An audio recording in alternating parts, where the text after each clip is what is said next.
I don't understand Tenet. Well, okay, I do now, but first time?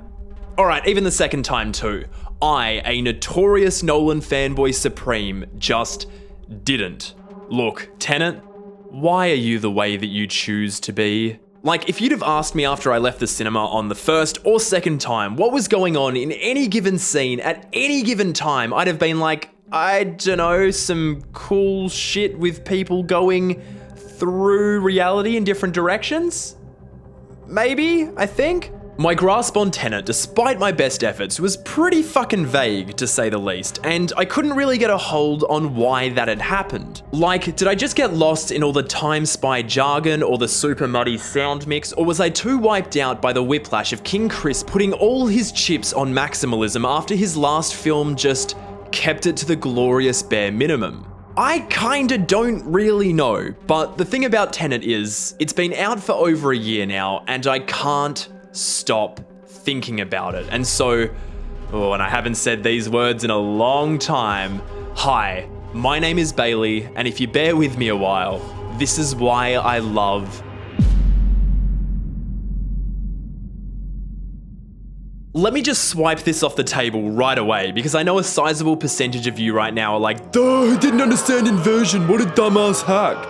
And like, just don't be that way. Contrary to most, inversion was never the tricky part for me. Christopher Nolan has always had a knack for simplifying those kind of complex ideas in a really concise and accessible way on screen. Inversion is really just, usually, everything goes forwards through time. Now there's a thing where if anything goes through it, it comes out going backwards through time or into the past. You can't go back and change things back to the future style because everything has already happened and there's only one timeline. It might be a lot to wrap your head around, but I don't think that's the challenging part. The challenging part, I think, is why it's all put together the way that it is, because concise and accessible, Tenet is not. It comes at you hard and fast, just pedal to the metal from frame one. Every line of dialogue is essential if you want to have a handle on the situation at hand, and if you drop even one, good fucking luck catching up on what you missed until the second time through. And that'll happen. God knows it happened to me, because the dialogue was mixed inside a tumble dryer and ran back through Bane's mask for like, shit, a good 40% of this thing, at least. Even Michael Caine ain't easy to follow with a mouthful of, damn, this man ordered fries? Same for me, please. But yeah, Tenet is probably the talkiest Nolan has been since The Dark Knight, or at least Interstellar, but unlike those movies, if the dialogue overwhelms you and you miss what the characters are doing next or why, Tenet's narrative progression doesn't follow a clear set of rules laid out early on like the other two, so tracking what's going on through cause and effect just won't fly here. If we're taught that film is to strive for show don't tell, where we strip the dialogue back to its barest bones and let the story carry itself visually, Chad Nolan said absolutely the fuck not and just had two or more people dance around each other verbally scene after scene, usually at one tempo on opposite sides of a table, with so much additional insider lingo thrown in the mix that it's tough to distinguish the essentials of plot from suave super spy small talk. Names and places don't get the usual emphasis, not with a vocal inflection and not with a camera push, so you better listen up, bozo, or you're getting left behind. We live in a twilight world. Like, this is the hardest an opening scene has ever gone as far as I'm concerned. Hands down, the sheer force of it, all sound and fury and frickin'... Gah, it rules. It rules. Do I have any idea who's on whose side and which side is doing what? Not at all, but the electricity of it is tangible. I can feel it like nothing else. And this is the way in. What if I let go? What if I stop hanging off every word, stop trying to add it up, stop trying to make it make sense, and just trust it? Don't try to understand it. Feel it. Don't try to understand it. Feel it. Here's where I go against the entropy of every Tenet explained video and article plastered across the web and just say, chill bro, no thoughts. Just vibes. And that doesn't mean tune out or turn your brain off. It means relax. As much as you can with that score going anyway, because Oh my god! Don't try stay a step ahead. Don't try to outsmart it. Don't even try to catch up. Stay in the moment. Experience it in the moment, because more than it's a puzzle box or some mighty enigma, Tenet is designed as an instinctual experience. Instinct. Got it. I let instinct take the reins entirely on the third time through, and the fourth, and the fifth. And yeah, I can't get enough of it now. Look, prior to this, I don't think I'd ever really considered Chris as a cool director in the same way I see guys like Marvel Love and Marty, or Fincher, or Zach, or Ryan Coogler, but Tenet is so deeply invested in the lofty concept of dudes rock that I have to reconsider.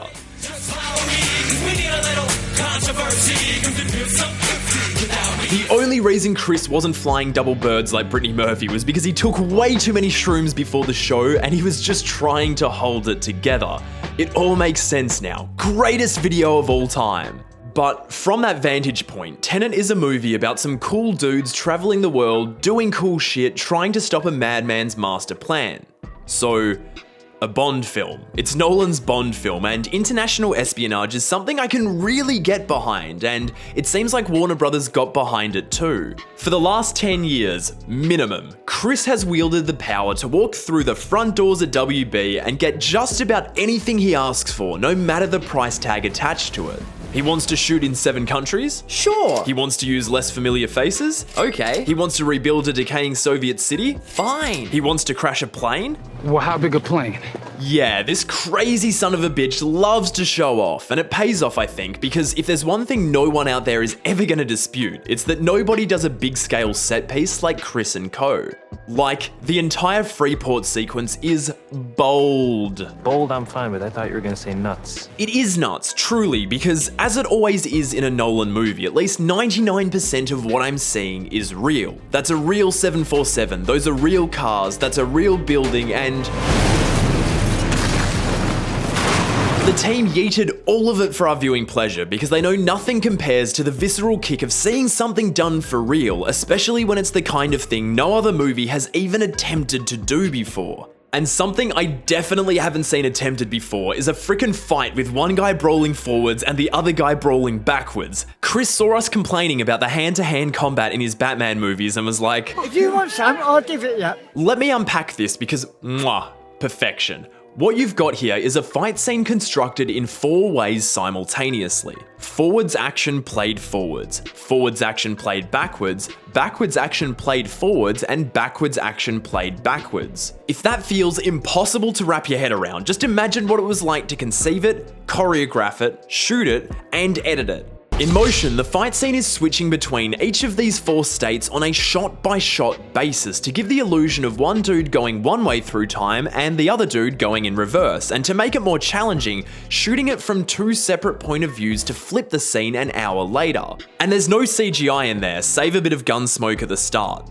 Or end, depending on which way we're going. It's just the actors, the stunt guys, and a big-ass IMAX camera mounted on the shoulders of the world's strongest man, DP Hoyte van Hoytema, swinging and flipping and rushing all over the place, and it rules. It's not just the inverted fights that whip though. John David Washington is let loose 15 minutes before the first inverted fight to cook up an absolute storm in the kitchen. You want parmesan on that? Yeah, you do. I find it almost hard to describe just how all-in JD Washington is throughout Tenet. The man's game for anything Chris throws at him, and Chris throws a lot. It's a pretty big demand to be both a blank slate and to ooze charisma and style like that, but JD handles it like the pro he is. The Protagonist.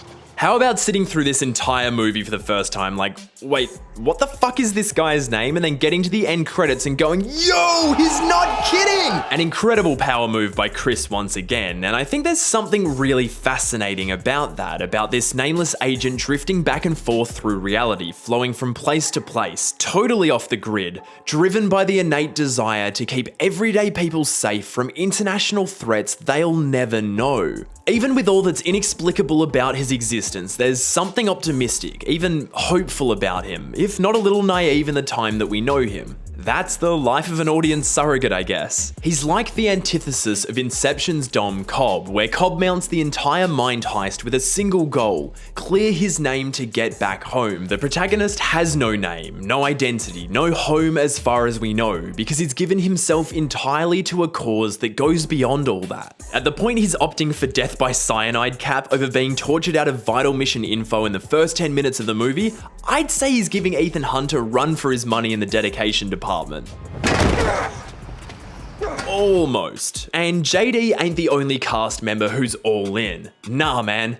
Everyone is. There's Rob Pattinson as the suave, if slightly sweaty Chris Nolan stand-in. There's Aaron Taylor-Johnson being the ultimate military chud. This is cowboy shit. There's, and this comes with a hot take warning I think, the brilliant Kenneth Branagh, who makes for a mean Russian oligarch, and towering overall, quite literally, is Elizabeth Debicki, who lends a bit of grace and elegance to proceedings, acting as the emotional core to a movie that really isn't all that interested in having one, conventionally at least, as much as it is in having our eyes and ears throttled. And they will be throttled.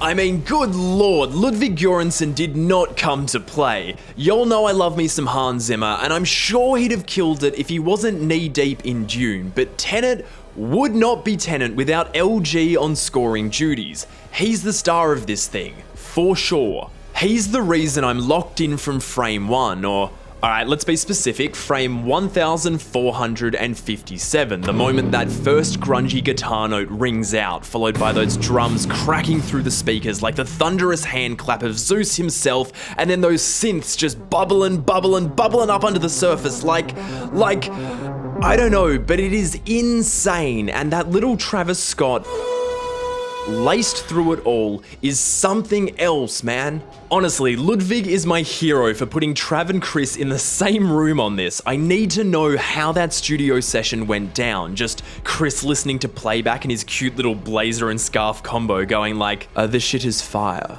Drop it. That's nothing like how he sounds, but okay. No, but I think the score is doing something totally essential beyond just delivering bangers at a degree hitherto undreamt of. From frame 1457 onwards, the music takes command of Tenet, becoming this propulsive force that entirely dictates the rhythm of the experience that follows. As Tenet commences to the sound of an orchestra gracefully getting itself in tune, with the audience settling into their grand auditorium seats for something passive, something undemanding, something traditional even. That tranquility is obliterated by something loud and abrasive, something that says, I'm not that kind of movie. You're here now, so get involved. Because I think that's what Tenet wants from us, more than anything. It wants us to be engaged, and as far as I'm concerned, engagement runs deeper than plot machinations embedded in dialogue. It's something visceral, something you can feel, and I think when a film has that feeling that makes you want to lean in, no matter how much you're trying to just sit back and relax, that's when all the rest starts falling into place. When you feel it, you're gonna start to understand it too.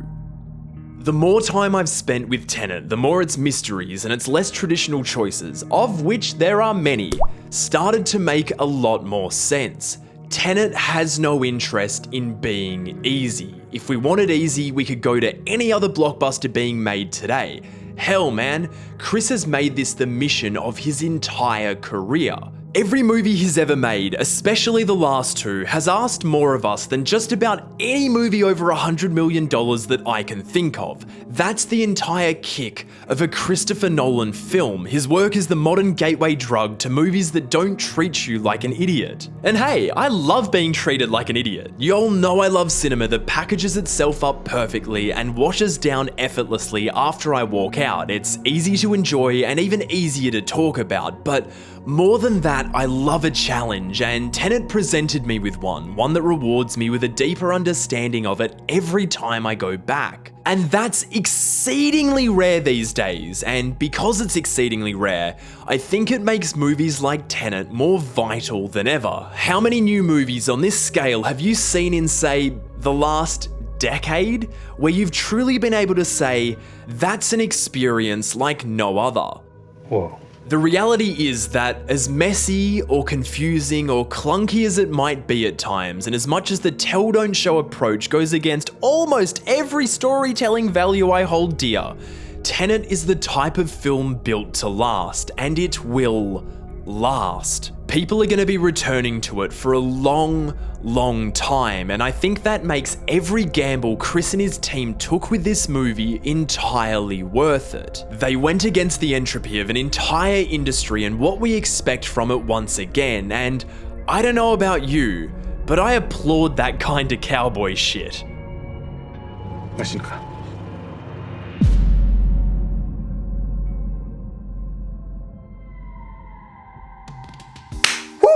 Oh my god, we're back. We're back with a new video. It has been nearly a year since the last Why I Love video. How did that happen? What? No.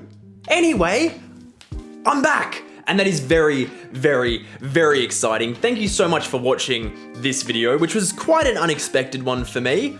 I didn't really think I'd ever end up doing a video on Tenet, but I've been thinking about covering more movies that I'm not entirely in love with and seeing what we could kind of find in there to appreciate them more. And here we are. Also, I just always want to do videos on Nolan, so it was kind of inevitable that one would happen again soon. Now, I want to hear what you guys thought of what I had to say in this video. I want to hear what you guys think of Tenet. Do you have mixed feelings on it like I do, or do you adore it, or detest it?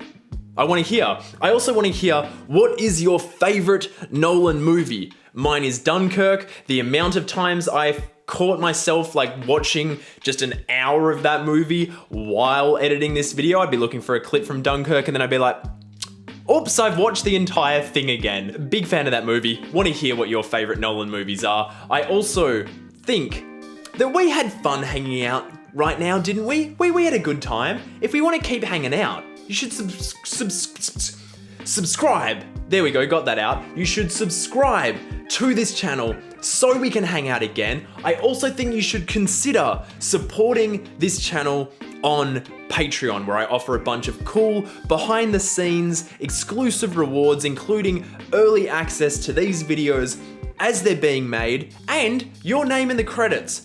I think that's kind of cool. I think that's pretty cool. Am I allowed to say that I think it's cool? Because I do. I also don't really remember how to wrap up these videos because I haven't done it in so long. Follow me on Twitter @Loverboy Media. And I love you. I appreciate you. We should do this again sometime soon. We will do this again sometime soon. And until then, empathy first.